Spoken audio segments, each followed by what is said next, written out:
Greetings, fellow primates. Jim the Ape here. Shout out to Undoomed for bringing this video to my attention. You see, this individual has a problem with microaggressions. Let's see what she has to say about it. Hey everybody, let's talk about microaggressions. Let's not and say we did. Oh, okay. I think we're a little bit confused as to what microaggressions actually are. Well, considering the fact that microaggressions isn't so much a real word as it is a made-up one so that social justice warriors can talk about first world problems like their third world problems, I'd say it doesn't really matter what they are. But continue. Look at the word, microaggressions. Micro, small, aggressions, racial aggression. So small acts of racial aggression. Brilliant analysis, by the way. And as Undoomed pointed out, no, aggressions does not mean racial aggressions. If you really want to break down the word that way, yeah, micro means small. But aggression has nothing to do with race. Aggression is simply aggression. You know, it's like me getting angry and beating my chest because some other ape is moving in on my territory or trying to steal my food. It's not blatant racism. Blatant racism would be if I went to a potential employer and they said, sorry, we don't hire black people. That would be blatant racism. But we're talking about the smaller things that we do every day. Speak for yourself, you racist. That keep institutionalized racism going. Okay, so we've got 3 questions that you've flashed on the screen there for a second. And they are, what are you? Where are you really from? And why is your English so good? Well, I can answer that, at least for me. I am a silverback gorilla. I am straight out of Compton, motherfucker. And my English is so good because I am a super intelligent talking ape. What else do you need to know? This is called an alien in your own land microaggression, and it is probably one of the most common. The big problem with this one, what are you? Human? I am not a what. No one is a what. Bullshit. I distinctly remember a comedy sketch about a baseball team wherein the second baseman was a what. You're saying that there is something subhuman? Something not quite to the stage of humanity yet? Wink! Streetcar Named Desire. Yeah, sorry, but the key to a good reference is not to explain it. You are furthering this idea that this person is other because they're different. That they are not quite right. Well, to be fair, I've heard this question asked of humans before, and it generally refers to Americans who are non-natives because they are descendants of immigrants from various other countries, like European countries, mostly. But, you know, there's also countries all throughout the world that have immigrated here, and generally, when you're asking an American, quote, what are you, it's usually in the context of asking about their heritage. And they'll usually tell you, oh, I'm a mix of Italian and German and French or Norwegian or whatever. Just to give you an example. That's the problem with it. And now we have the compliments of you're so articulate and you're a credit to your race. I don't generally hear that second one, but, you know, maybe that's because I'm an ape. But let's see how you take your social justice warrior-ish ideology to twist those compliments into some kind of an insult. You're so articulate. First of all, compared to what? If anyone heard me talking compared to like a beaver, yeah, I'm much more articulate than a beaver. As a matter of fact, beavers are quite talkative little fellas. In fact, they never shut the fuck up. I wish they would shut their damn mouths already, eh? Eh? But if you put me next to Emma Watson, I look like I'm a fool. Well, yeah, that may be true, but I mean, for most people, it's not exactly hard to look smart next to Emma Watson. That whole he for she thing is too much. Too much. That didn't make any sense. You are assuming that people who look like me are inherently less intelligent. It is therefore a surprise when we speak eloquently and express ourselves clearly. Actually, I've known humans of varying skin colors that sounded like bumbling retards when they talked, and for various reasons. Sometimes it was a lack of education, sometimes it was some kind of condition, and sometimes it was because they had imbibed a great amount of alcohol. Yeah, I still don't see the appeal in that. That's a racial microaggression. And now you're taking issue with the argument of there is only one race, the human race. Well, you know what? I take issue with it too. There is more than one race, you hairless, arrogant pricks. There is also the race of super intelligent talking apes, like myself, that will one day take over your planet, enslave you, and blow it up. Blow what up, you might ask? You know. You know. This is what's called a color blindness microaggression, and I kind of talked about this in my last video. You're basically denying their personal identity or heritage. Yes, because race and culture are the same thing. Thus, an Irish Catholic has the same exact cultural experience as a Hasidic Jew because they're both white. Do you listen to yourself talk? And saying, assimilate, because what you are is wrong. Okay, I'm pretty sure when people use that argument, they're not trying to say that a particular race is inferior, because that, by definition, would be racism. In fact, they're simply trying to say that racial divides are more or less just a social construct and that there's no real scientific basis to be so divided. You do realize that you humans are all the same species, right? And that, biologically speaking, there's no real difference between one of you with exceptionally white skin and another one of you with exceptionally dark skin? Or did you fail your science class? Lord knows that makes sense. Oh, this is going to be fun. See, we apes don't have a monetary system. If we trade in anything, it's food and shelter and things like that. But you humans, with your paper and plastic, which you assign numerical values to and trade for goods and services, well, it makes sense that if that's the world you live in, you would want to keep a close watch and guard those possessions. But I see where you're going with this, and I'm gonna have a counter-argument. This happens all the time. It's called a criminality microaggression. The problem with this is that you are assuming that they are a criminal because of their skin color. That's literally all you're going on. You don't know their life. You don't know their story. In second grade, you guys, they said don't judge a book by its cover. Okay, so the whole don't judge a book by its cover thing makes sense to a degree. But if you think about it, the cover isn't all you're seeing when you're looking at a book.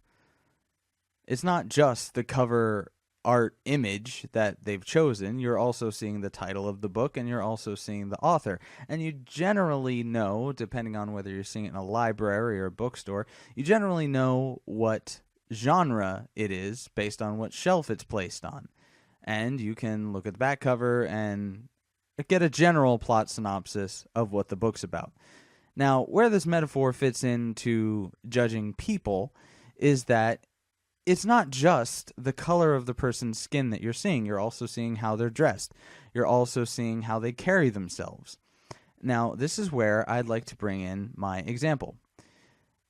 Say you are walking down the street and you have a purse or you have a briefcase or a wallet or whatever. You have money on your person, and there are two scenarios. One, you see a black man in a business suit, clean shaven, well kept hair, and maybe even throw in a pair of glasses. And let's just say he's, carrying his own briefcase down the street, and he's walking in a direction where he's going to pass you. Now, are you going to feel particularly guarded over your possessions? Well, probably not more than usual. But scenario 2, you see a white guy. Now, this guy has a scraggly beard, long hair. He's wearing torn jeans and a wife beater, possibly a trench coat, depending on the time of year. And he just generally looks very dirty. He's possibly homeless. And he's carrying himself in a way that resembles a drug addict tweaking. Now, he's got sort of erratic movements going on, and he's walking down the street, same thing, in your general direction where he's going to pass you. Now, in these two scenarios, do you guard your money more for the black man in the business suit or for the white man who appears homeless? You see, there are more factors than simply race when it comes to people who appear sketchy. There's also how they're dressed and how they carry themselves, and also what neighborhood you happen to be in, because if you're in a poor neighborhood, chances are you're gonna keep a tight watch on your money no matter who you see on the street, because if you know you're in a poor neighborhood, now that's generally where crime is at its highest. Did we just forget that? Because I think we did. Otherwise, nothing that's going on right now would even be an issue. Ah, the old "I'm not racist, I've got a black friend" argument. Well, it doesn't mean that you can't be a racist, but it does make it quite a bit less likely that you are, considering that someone who truly is a racist probably would not want to associate themselves with the race that they consider inferior. Also, whoever said that racism can only be against black people? I've heard plenty of feminists and social justice warriors talk about white men in a way that if you had switched out white men for black women, they would be called racist in a heartbeat. But that's besides the point. Ah, I have black friends. What do you want, a cookie? Great, you have black friends. Actually, I prefer carrots. But I don't have any black friends. All my friends are silverback gorillas like me. You are denying your involvement in race relations. It's called a denial microaggression. So by saying that they have a friendship with a black person, they are denying their role in race relations. So by having a friendship, a kind of relationship with a person who is of a different race than them, they are denying their role in race relations. How does that make any sense? You seem to think that a black friend is a band-aid. Again, I have to call bullshit because I have never once seen a black person heal another person's puncture wound or laceration simply by laying on it. Because you know someone who has dealt with oppression, that you are not involved. Think about that for a second. Oh, I have. And the notion that every single black person on the face of the planet has dealt with oppression is patently absurd. That doesn't actually make sense if you actually think about it. You still are. If you are American, you are involved in race relations. That's just how it works. Welcome to America. Thanks, but I've actually been here quite a long time. Your zoos are an appalling prison system for my innocent brothers and sisters. You hear politicians say this all the time. I'm going to explain this the way I explained this to someone yesterday. Imagine you are sitting in a classroom. Your teacher puts a garbage can in front. There's a row of 4 desks. You're sitting in the back. Your teacher gives everyone a crumpled paper ball and says, whoever can make it into the basket gets an automatic A in this class. You're in the back. The chances of you getting your paper ball into the garbage can are much slimmer than someone who's in the front row. Actually, based on the ill-defined rules, you could probably stand up, walk to the front of the class, and drop your paper ball into the garbage can, and then turn to your teacher and say, "What? You didn't say we had to do it from our seats." Also, there's this little thing called affirmative action, and that would essentially be the teacher moving the back row to the front of the class and moving the front row back a couple rows and essentially just changing up the whole arrangement. Now, either way, I think it's bullshit, and I think that it should be a meritocracy where everyone has the opportunity to be successful. Now, I'm not going to lie and say that it's equal playing field for everybody because not everybody starts from the same point. There are people who are born into palatial mansions with silver spoons up their ass, and then there are people who are born in the shittiest of shithole ghettos, and they have to scratch and claw for every dollar just to get by. But the whole idea behind meritocracy is that if you work hard enough, if you can manage to develop a marketable skill or talent, then you can be successful no matter where you started. There are plenty of examples of celebrities who have started from very poor conditions growing up, and they have managed to surpass it. But not everybody is a success story. And I think that there are some changes that could be made to our government and the system that we have in place now that could help people in poorer communities to make something of themselves and become one of those success stories. But those changes would be far too numerous and far too detailed to go into right now. Suffice it to say, the disparity between the wealthy and the poor in this country is far too great, and something needs to be done about it.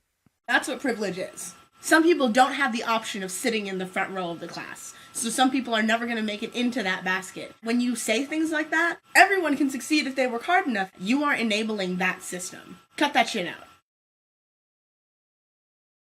You are saying that black is the ugly, and there must be something pretty that's making this ugly beautiful. That's what you're saying. I'm only pretty because I'm mixed with something that's not black?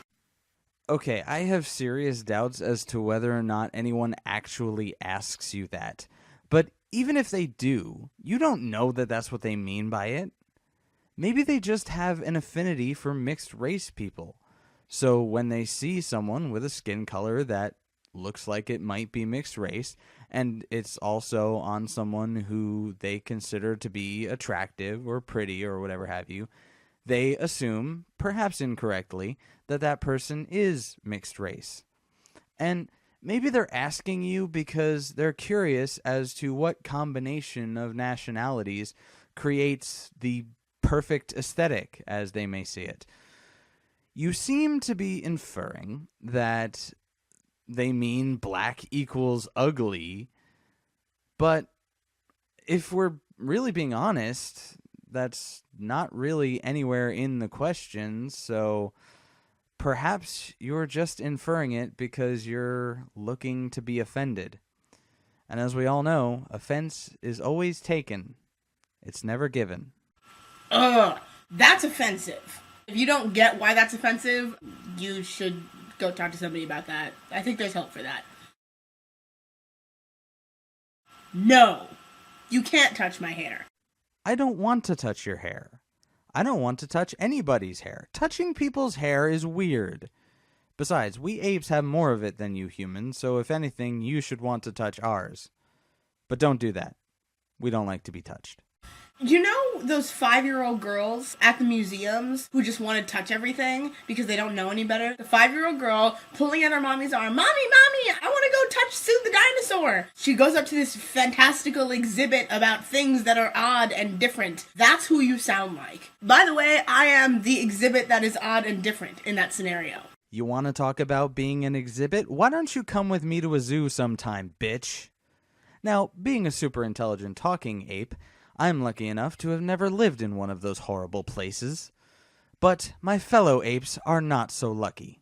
I am not on display for you. I am not a toy. I am not an object. I am a person. I have hair. You do too.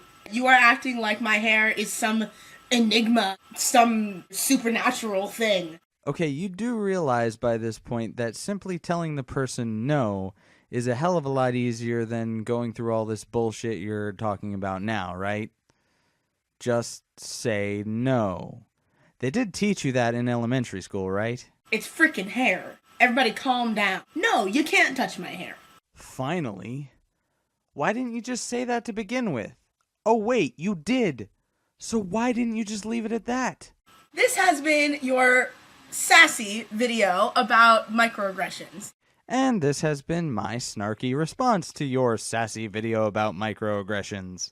Hopefully, it gave you a little bit more clarification. Well, it did clarify how screwed you humans are, what with your politically correct save my precious fee-fees nonsense.